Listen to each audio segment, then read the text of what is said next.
direction when met with uncertainty, and he has not disappointed me, even though life is sometimes really disappointing. As my dad has said, many of you are aware that my husband and I were given another opportunity to be shaped in the midst of uncertainty. I was diagnosed with stage 4 ovarian cancer in November. I had what was intended to be a routine surgery to remove a mass on my ovary, but once the surgeon got in there, he found that the mass was actually a tumor and it was cancerous.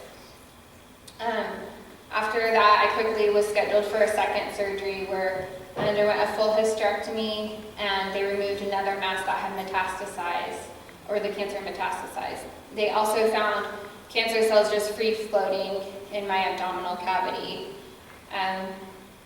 We were given clear instruction from my oncologist that I could die from this.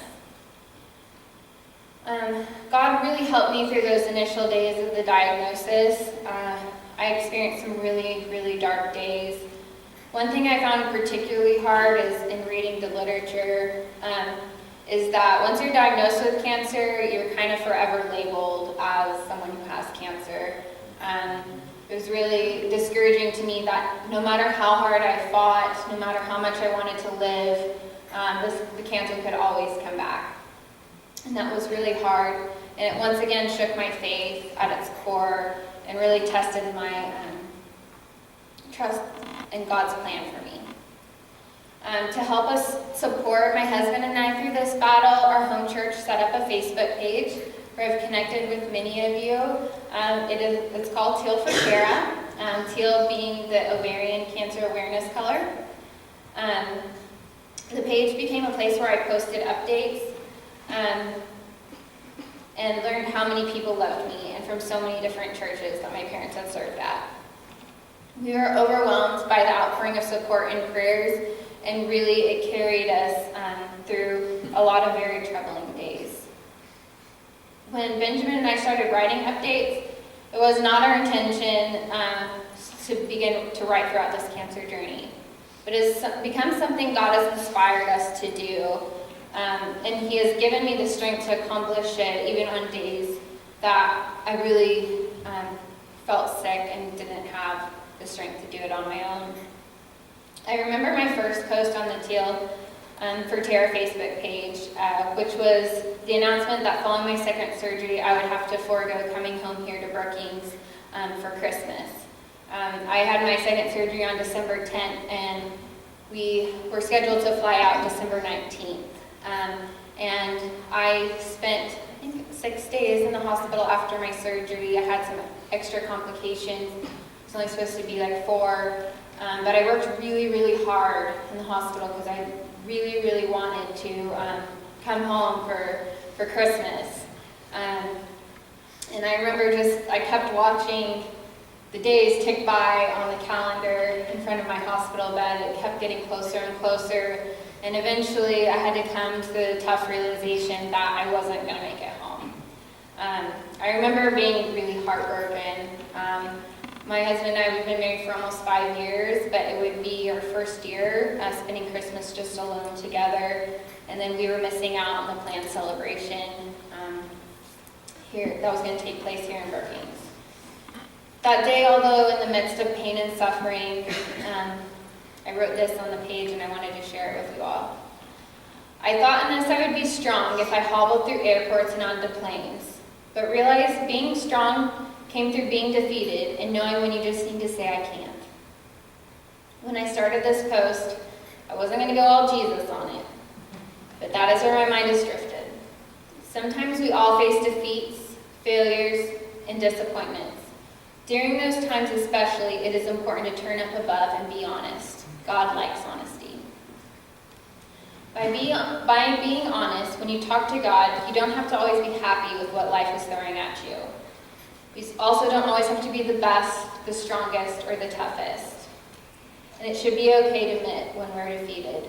Just remember, God has a plan for us all, and He wants to carry you through the difficult times with your best interest at heart. There have been many times during this cancer battle that I questioned if God actually had my best interest at heart. I mean, with 2 surgeries, chemo, intense sickness, doctor's visits and blood draws. I questioned if I actually believed what I wrote. Did God have my best interest at heart? It sure didn't feel like it sometimes. But I'm here today to tell you that God has refined me through suffering. He has shown me how real He is, and He has shown me the power that comes from following Him. Right after my diagnosis, a verse was posted by one of my friends on Facebook, and I really felt God reaching down and telling me that He really wanted me to pay attention to this verse.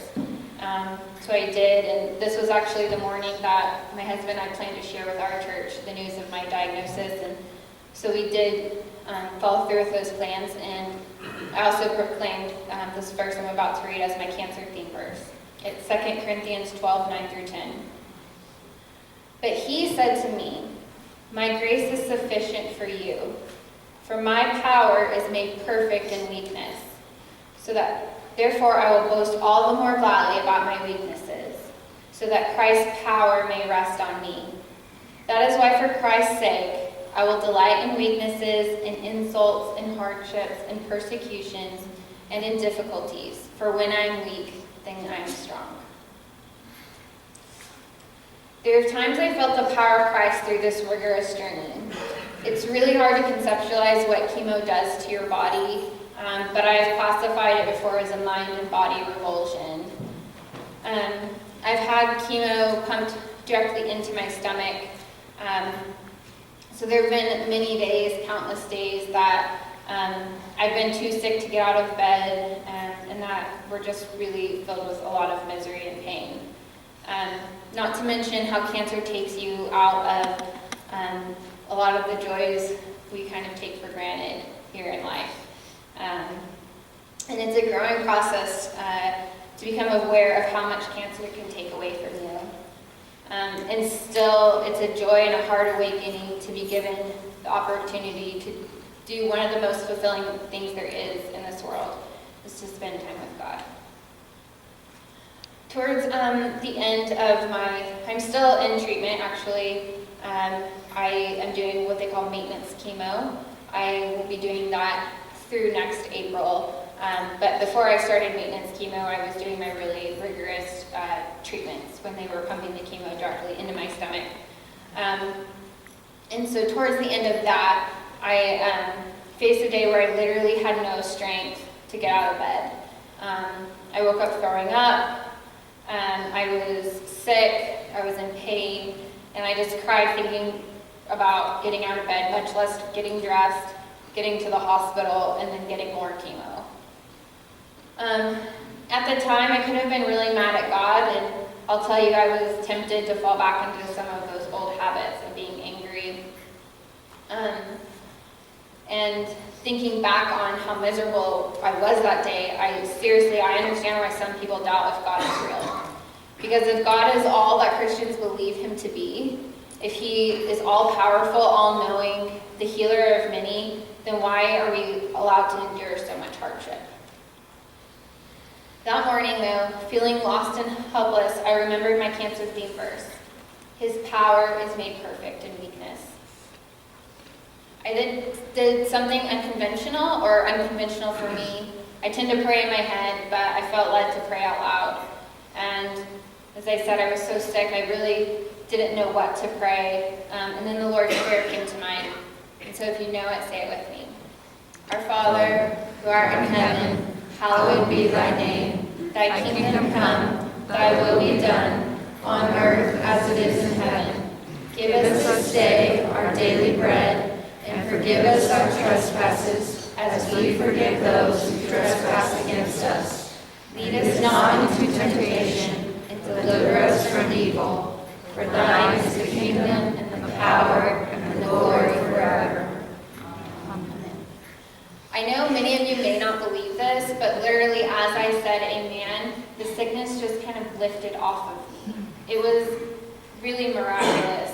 I had the strength all of a sudden to get out of bed and even put together goodie bags, which is something I've started handing out each time I go to chemo. I bring goodie bags with me to hand out to people who are really sick and haven't maybe been as blessed as I've been through this journey. So I went to chemo that day, and I eagerly greeted my friend who was waiting for me at the front desk to sit with me at chemo, and said hi to all my other friends I've made going to chemo several times a week. And my friend kind of pulled me aside and jokingly, but halfway serious, asked if I had been drinking that morning. Because I was so filled with joy that God had given me. So it was really a stark difference compared to how I began the morning and how I was finishing off that afternoon.